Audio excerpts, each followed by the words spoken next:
এবং রাষ্ট্র পরিচালনাটা ঢাকা বিশ্ববিদ্যালয়ের মেধাবী ছাত্ররাই দিয়ে থাকেন। আর জাতীয় রাজনীতিতে প্রভাব ফেলেছেন, ইতিহাস ভিন্ন। এখন এটাকে বিরাজনীতিকরণের একটা প্রক্রিয়া চলছে। রাজনীতিটা হতে হবে জনকল্যাণমুখী। ছাত্রদের যেমন আমরা কল্যাণ করেছিলাম ডাকসুতে নির্বাচিত হয়ে। অনেকেই বলেন যে এটি যেহেতু মিনি সংসদ বলা হয়, সেক্ষেত্রে একটু জানতে চাইব যে এই নির্বাচনের কোনো প্রভাব জাতীয় নির্বাচনে থাকবে কিনা, বা এটি কোনো দৃষ্টান্ত স্থাপন করবে কিনা জাতীয় নির্বাচনের জন্য। দেখুন, ঢাকা বিশ্ববিদ্যালয়ের দিকে সবাই তাকায় থাকে।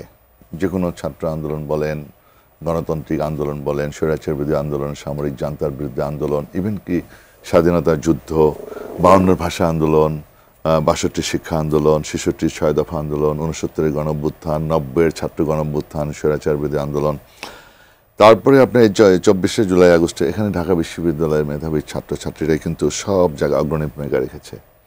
এই ঢাকা বিশ্ববিদ্যালয়ের পাদদেশে আপনার স্বাধীনতার পতাকা উত্তোলন করেছেন ডাকসুর ভিপি আসম আব্দুর রব। স্বাধীনতার ইশতেহার পাঠ করেছেন শাহজাহান সিরাজ, আমাদের মন্ত্রী ছিলেন। 4 খলিফার নাম শুনেছেন আপনারা। আরেকজন ছিলেন জিএস আব্দুল কুদ্দুস মাখন, আরেকজন ছিলেন ছাত্রলীগের তৎকালীন সভাপতি নূর আলম সিদ্দিকী, এবং নিউক্লিয়াস ছিলেন সিরাজুল আলম খান। এদের ডিজাইন অনুযায়ী সেদিন জাতীয় পতাকার ডিজাইন করা হয়েছিল।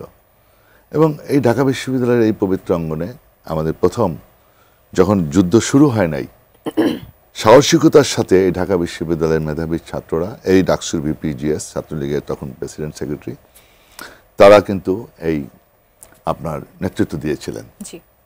তো জাতীয় রাজনীতিতে সবসময় ঢাকা বিশ্ববিদ্যালয়ের প্রভাব ফেলেছে এবং ডাকসু বিভিন্ন সময় নেতৃত্ব দিয়েছেন। আবার কিছু কিছু কলঙ্কিত আছে। ডাকসুর কখনো কখনো ভিপি বা কোনো জিএস আপনার স্বৈরাচারের সাথে আপোষ করে মন্ত্রিত্ব বরণ করেছেন। হ্যাঁ, এই ধরনেরও কিছু ঘটনা আছে। যেমন ধরেন গত নুরুর সাথে যে জিএস হয়েছে কি রাব্বানি, সে জাহাঙ্গীরনগর বিশ্ববিদ্যালয়ের ভাইস চ্যান্সেলরের সাথে আপনার গিয়ে ওই কমিশন বাণিজ্য নিয়ে, টেন্ডারবাজি নিয়ে আপনার কনভারসেশন, এটা ভাইরাল হয়েছে, এটা সবাই জানে। তো কিছু কিছু ঘটনা এটাও আছে।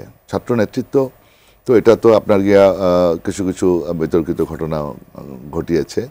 তবে একটা জিনিস ঠিক যে ঢাকা বিশ্ববিদ্যালয়ের প্রভাব বিস্তার করে ঢাকা বিশ্ববিদ্যালয়ের মেধাবী ছাত্ররা রাষ্ট্রের দায়িত্ব পালন করেছেন, মন্ত্রী হয়েছেন, সচিব হয়েছেন, এবং রাষ্ট্র পরিচালনাটা ঢাকা বিশ্ববিদ্যালয়ের মেধাবী ছাত্ররাই দিয়ে থাকেন। আর জাতীয় রাজনীতিতে প্রভাব ফেলেছেন, ইতিহাস ভিন্ন। এখন এটাকে বিরাজনীতিকরণের একটা প্রক্রিয়া চলছে, যেটা ঠিক না। ঢাকা বিশ্ববিদ্যালয়ের যারা বিতর্কিত হবে তারা আস্থা করে নিক্ষিপ্ত হবে। বহু ছাত্রলীগের প্রেসিডেন্ট সেক্রেটারি কেউ আস্থা করে নিক্ষিপ্ত হয়েছে, কেউ মন্ত্রী হয়েছে, কেউ এমপি হয়েছে। আমাদের জাতীয়তাবাদী ছাত্র দলেরও প্রেসিডেন্ট সেক্রেটারি যারা সঠিকভাবে রাজনীতি করেছে তারা এদেশের জনগণ মূল্যায়িত করেছে। আপনি রাজনীতিটা তো হতে হবে, হ্যাঁ, রাজনীতিটা হতে হবে জনকল্যাণমুখী।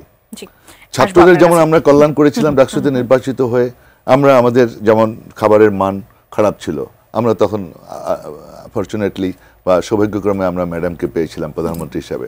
তার কাছে গিয়ে বলেছি যে আমাদের খাবারের মান উন্নত করতে হবে, মাছের পুরুত্ব কম, ডালের ঘনত্ব নেই। আমরা ম্যাডাম সাথে সাথে আমাদেরকে 1 কোটি টাকা দিয়ে দিল, আমরা ফিক্সড ডিপোজিট করলাম। আমরা বললাম যে ম্যাডাম আমাদের পরিবহন সমস্যা, সাথে সাথে কতগুলো গাড়ি দিয়ে দিল।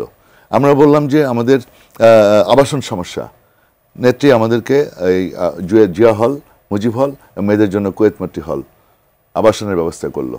তো এই সমস্ত কতগুলো ব্যাপার আমরা প্রত্যাশা করব যে ছাত্রদের কল্যাণে, ছাত্রছাত্রীদের কল্যাণে নতুন নবনির্বাচিত ভিপি জিএস এজিএস তারা নিয়োজিত থাকবে এবং ক্যাম্পাসের যে সকলের নিরাপত্তা নিশ্চিত করবে এবং তাদের বিভিন্ন রকমের উন্নয়ন, বিশেষ করে আবাসন সমস্যা, পরিবহন সমস্যা, সেগুলো দূর করবে এবং খাবারের মান বৃদ্ধি করবে।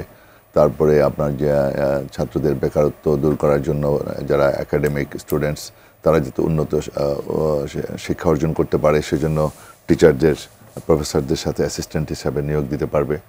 হ্যাঁ, এই ধরনের কিছু কর্মসূচি হাতে নিতে হবে। তাতে করে আমাদের ফিনান্সিয়াল সাপোর্ট দিতে হবে। তো আরও কিছু যেমন আমরা কাজ করেছিলাম যে 90 সালে আপনার ভর্তি, মেধার ভিত্তিতে ভর্তি। আমাদের সময় কিন্তু তখন থেকে আগে কিন্তু সুপারিশে ভর্তি হইতো, অনেক উল্টাপাল্টা ছেলেপেলে ঢুকে যেত। তো ওই সুপারিশ কিন্তু বন্ধ হয়েছিল 90 সালে। ভিসি স্যার ছিল ডক্টর মনিরুজ্জামান স্যার। একেবারে সময় শেষ, আমি তারপরে একটু মেধাবী মুস্তাফার কাছ ছাত্ররা থেকে কিন্তু একটা এখন থেকে শুনতে চাবো। ভর্তি হয়। জি।